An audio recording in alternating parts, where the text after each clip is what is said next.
Hey there, welcome to my channel. Today I'm back with a new English lesson for you.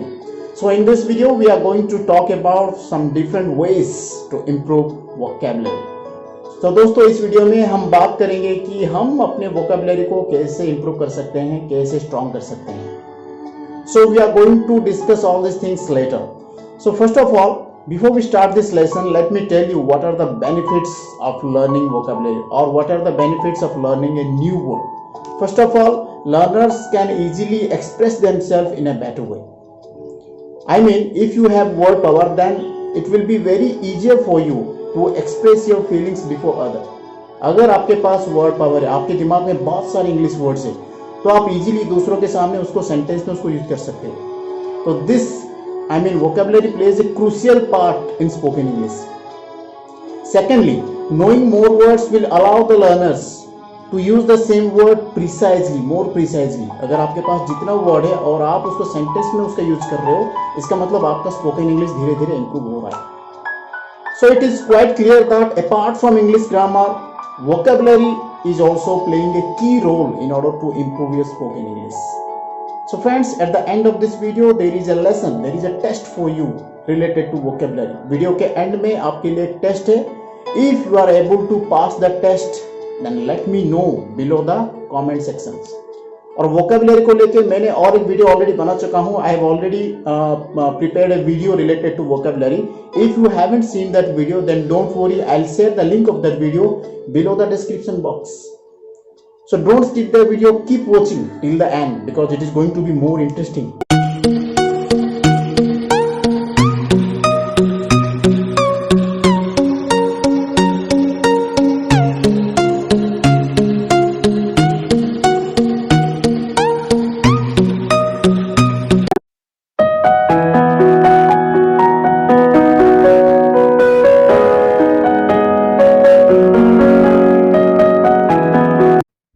Let us know what is vocabulary and how you can improve your vocabulary. तो चलिए दोस्तों अभी देखते हैं कि vocabulary क्या है और आप अपने vocabulary को कैसे improve कर सकते हो.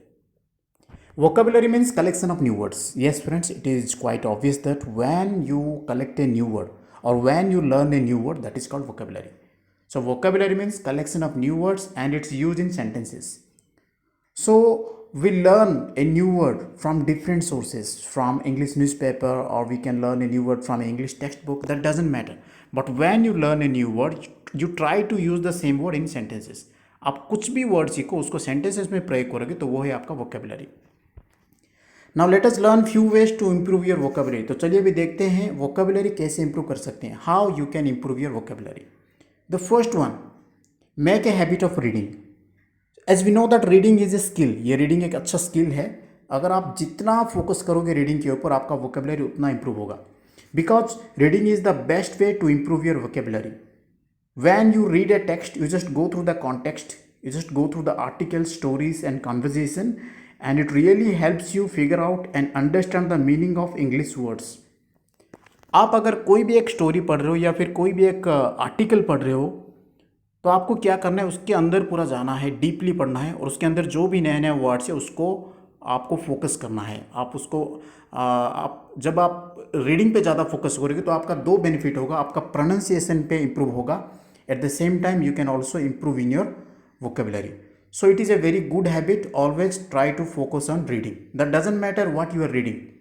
You can read English textbook, you can read an English newspaper or you can read an English story or article. तो ये एक अच्छा आदत है अगर आप अपने वोकेबुलरी को इंप्रूव करना चाहते हो. नेक्स्ट है रिपीटेशन ऑफ न्यू वर्ड्स. अगर आप कोई भी एक न्यू वर्ड्स आपको मिला है, when you get a new word from anywhere else, that doesn't matter. You can get a new word from English text book और you can get a new word from English newspaper. You try to repeat the same word again and again in your conversation. अगर आप कुछ भी नया word आपको मिल गया है तो आपको क्या करना है, उसी वर्ड को आप कन्वर्सेशन में या फिर आप अपने सेंटेंसेस में उसका यूज़ करना है. अगर आप एक इंग्लिश न्यूज़पेपर पढ़ रहे हो, उसमें आपको एक नया वर्ड मिल गया तो उसको क्या करना है, उसका मीनिंग को फाइंड आउट करना है, उसको सेंटेंसेस में उसका यूज़ करना है. आप उसको जितना उसको रिपीट करोगे अपने डे टू डे लाइफ में, आप उसको जितना आप यूज़ करोगे अपने कॉन्वर्सेशन में, तो आपका क्या होगा, आपका वोकेबुलरी इंप्रूव होगा. तो repetition of new words will always help you to improve your vocabulary and this is one of the best way to improve your vocabulary. आपका नेक्स्ट है कीप ए हैंडी डिक्शनरी।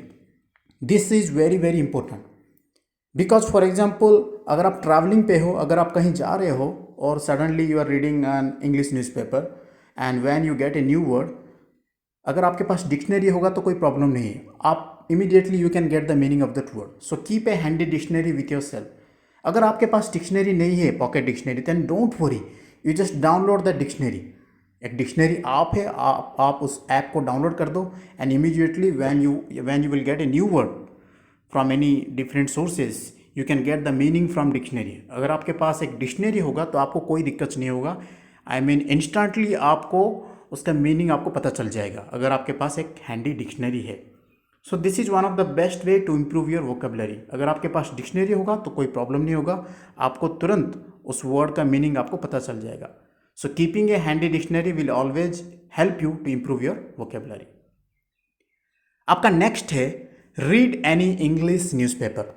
ये सबसे अच्छा technique है, but it is not that much easy, क्योंकि अगर आप एक बिगिनर हो, आपका वोकेबलरी इतना स्ट्रांग नहीं है, तो सडनली अगर आप न्यूज़पेपर पढ़ोगे then you will find a lot of difficult words, आपको बोरिंग लगेगा। लेकिन अगर आपका वोकेबलरी ग्रेजुअली, आपका वोकेबलरी अगर इंप्रूव हो रहा है, when you feel that yes my vocabulary is improving, you can refer to an English newspaper. और इंग्लिश न्यूज़पेपर जब आप पढ़ोगे तो सेम प्रॉब्लम आएगा, you can find a lot of new word, difficult word आपका आएगा। एंड अगेन अगर आपके पास न्यू वर्ड आएगा तो आप क्या करोगे, you can take help of dictionary और you can take help of Google, and then when you learn that word you try to apply the same word in your sentences और in your conversation. लेकिन ये एक अच्छा habit है, when you read an English newspaper then definitely within a few month you will improve your vocabulary. कुछ महीने में आपको रिजल्ट नज़र आएगा, आपको पता चल जाएगा कि आपका वोकेबलरी कितना इम्प्रूव हुआ। तो इंग्लिश न्यूज़पेपर पढ़ो, धीरे धीरे पढ़ो, you choose a topic. If you are interested in cricket और sports, if you are interested in politics, कोई भी आपका एक, you choose a topic and read that particular topic carefully. आप अच्छे से पढ़ो और उसका न्यू वर्ड निकालो। आपका नेक्स्ट है मेंटेन ए डायरी और नोट्स। ये सबसे अच्छा तरीका है, आपके पास अगर एक डायरी रहना बहुत ज़रूरी है, because a diary will always help you to make a list of words. For example when you read an English newspaper और when you read an English text book, उसमें अगर कुछ नया वर्ड्स मिल रहा है तो इमीडिएटली आपको क्या करना है, you have to make a list of these words by writing the meaning. उसका मीनिंग भी आपको लिखना है। We can say that it's like a word bank. ये एक वर्ड बैंक की तरह है। आप एक वर्ड बैंक बनाओ अपने डायरी में, आप सारे वर्ड्स का लिस्ट करो, मतलब जितना भी नए वर्ड्स है, और उसी वर्ड्स को अपनी डायरी में लिखो, उसका मीनिंग के साथ, उसका सेंटेंसेस के साथ। जितना भी वर्ड आप अपनी डायरी में लिख रहे हो, whatever you are writing in your diary, I mean you just use the same word in your day to day life conversation. अगर आप उस वर्ड का इस्तेमाल नहीं करोगे प्रैक्टिकल लाइफ में, कन्वर्सेशन में, तो कुछ फ़ायदा नहीं है। तो ये एक अच्छा टेक्निक है, ये एक अच्छा तरीका है, that when you maintain a diary और notes by making a list of words, then definitely it will improve your vocabulary. So दोस्तों अभी स्क्रीन पे एक सेंटेंस है और इस सेंटेंस में कुछ नया वर्ड है, कुछ डिफिकल्ट वर्ड है आपके लिए। अगर आपको, if you know the meaning of that word then that is very good, but if you don't know the meaning of the word then don't worry, I am here to tell the meaning of this word. तो sentence ये है, now I am going to read the sentence. If you really want to enhance your knowledge in spoken English, you need to collect adequate English words. तो sentence में फिर से पढ़ रहा हूँ। If you really want to enhance your knowledge in spoken English, you need to collect adequate English words. If you really want to enhance, अगर आप सच में आप अपने स्पोकन इंग्लिश का नॉलेज बढ़ाना चाहते हो, तो यहाँ पर enhance का मतलब क्या, बढ़ाना। You need to collect adequate English words. आपको एडेक्वेट का मतलब क्या, सफिशिएंट। आपको सफिशिएंट इंग्लिश वर्ड्स कलेक्ट करना है। तो ये वो आपका नया वर्ड, एनहांस और एडेक्वेट। तो दोस्तों आपको क्या करना है, you have to use the same word enhance and adequate in different sentences. ये तो यहाँ पर एक सेंटेंस मैंने बना दिया है, आप कुछ और सेंटेंस खुद से बनाओ और मुझे बताओ कॉमेंट सेक्शन में। So friends, here you can see a piece of news writing on your mobile screen at the moment. I have collected this piece of news writing from the Times of India and English newspaper. So इस news reading से आप अपने vocabulary को कैसे strong कर सकते हो मैं अभी आपको बताऊंगा। तो चलिए इस न्यूज़ को अच्छे से पढ़ते हैं और इसमें जो न्यू वर्ड्स है उसको फाइंड आउट करते हैं। Now let's go through the news and find out some of the new words with its meaning. तो न्यूज़ कुछ ऐसा है, PM Modi calls off Bengal governor on violence. यहाँ पर हमारा जो प्राइम मिनिस्टर मोदी जी हैं वो बंगाल के गवर्नर को बुलाए हैं वायलेंस के ऊपर डिस्कशन करने के लिए, या वायलेंस होने के बाद उसके ऊपर थोड़ा डीपली डिस्कशन करने के लिए वो बुलाए।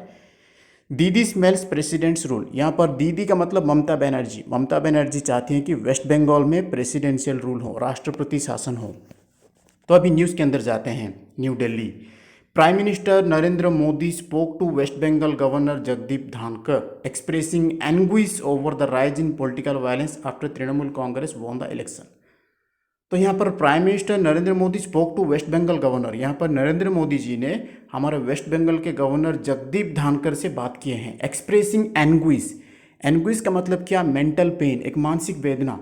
Over the rise in political violence after Trinamool Congress won the election. Trinamool Congress election जीतने के बाद जो पॉलिटिकल वायलेंस हुआ वेस्ट बंगाल में, उसके ऊपर वो डिस्कशन करने के लिए गवर्नर को बुलाए, वेस्ट बंगाल के गवर्नर। एंग्विश का मतलब एक mental pen. While BJP chief JP Nadda visited, हमारा जो जेपी नड्डा बीजेपी के जो चीफ हैं वो visited the state to meet families, उनके families of party workers killed in retribution. तो यहाँ पर रेट्रीब्यूशन और एक वर्ड आ गया। रेट्रीब्यूशन का मतलब टेक रिवेंज, बदला लेने के चक्कर में मार दिए गए हैं। Allegedly by ruling party supporters. Allegedly का मतलब आरोप लगाना, किसी के ऊपर आरोप लगा के उनको मार देना, इसको बोलते हैं allegedly by ruling party supporters. So in this news writing there are 3 new words: anguish, retribution, and allegedly. So what you have to do, you have to use all these new words in different sentences. So learning a new word is a good thing. At the same time, when you use the same word in your sentences, that is also a good thing. Now let us learn some more words to improve your vocabulary. तो चलिए कुछ और word सीखते हैं आपके vocabulary को improve करने के लिए। The first one, hamper. Hamper का मतलब क्या? To interrupt someone or something. जब आप कोई भी चीज़ को लेकर इंटरप्ट करते हो, बाधा डालते हो, तो उसको बोलते हैं हैम्पर, नुकसान होना। The bad weather hampered rescue operation, खराब मौसम की वजह से हमारा जो रेस्क्यू ऑपरेशन नहीं हो पाया, मतलब उसके ऊपर बाधा हुआ। ठीक है, the bad weather hampered rescue operation. Rescue का मतलब जब आप किसी को मुसीबत से निकालते हो, रेस्क्यू करते हो। Second word temptation. टेम्पटेशन का मतलब the way to attract someone, जब आप किसी को अट्रैक्ट करने की कोशिश करते हो। Sometimes people do the wrong work because of temptation, कभी कभी लोग गलत काम भी कर देते हैं टेम्पटेशन की वजह से, किसी को अट्रैक्ट करने के चक्कर में। आपका थर्ड वर्ड है eulogise. Eulogise means to praise someone, जब आप किसी को प्रेज करते हो, अप्रिशिएट करते हो, प्रशंसा करते हो, उसको बोलते हैं eulogise. For example, everyone eulogise when you become successful in any particular work. सब लोग आपको अप्रिशिएट करेंगे, प्रेज करेंगे जब आप सक्सेसफुल बन जाओगे कोई भी एक काम को लेके, कोई भी एक पर्टिकुलर एंगल में जब आप सक्सेसफुल बन जाते हो, तो उसको बोलते हैं eulogise. Eulogise means to praise someone. आपका नेक्स्ट वर्ड है एंस्कियस। एंस्कियस मीन्स फीलिंग और शोइंग वरी, जब आप कोई भी बात को लेकर चिंतित हो जाते हो, कोई भी सिचुएशन को लेकर दुखी हो जाते हो, चिंतित हो जाते हो, तो उसको बोलते हैं anxious. For example, she is extremely anxious about her exam, वो अपने परीक्षा को लेके, अपने एग्जाम को लेके बहुत ही चिंतित है, बहुत ही वरीड है। तो एंस्कियस का मतलब फीलिंग और शोइंग वरी, चिंतित हो जाना या फिर दुखी हो जाना। आपका नेक्स्ट वर्ड है प्रिटेंड। प्रिटेंड का मतलब to behave as if something is true, आप ऐसे बिहेव कर रहे हो जैसे कि ये सच है। सिंपल भाषा में अगर इसको बोलेंगे तो बहाना बनाने को बोलते हैं pretend. For example, he is not really angry, वो सच में गुस्सा नहीं है। ही इज जस्ट प्रिटेंडिंग, वो तो सिर्फ बहाना बना रहा है। तो प्रिटेंड का मतलब क्या, बहाना बनाना।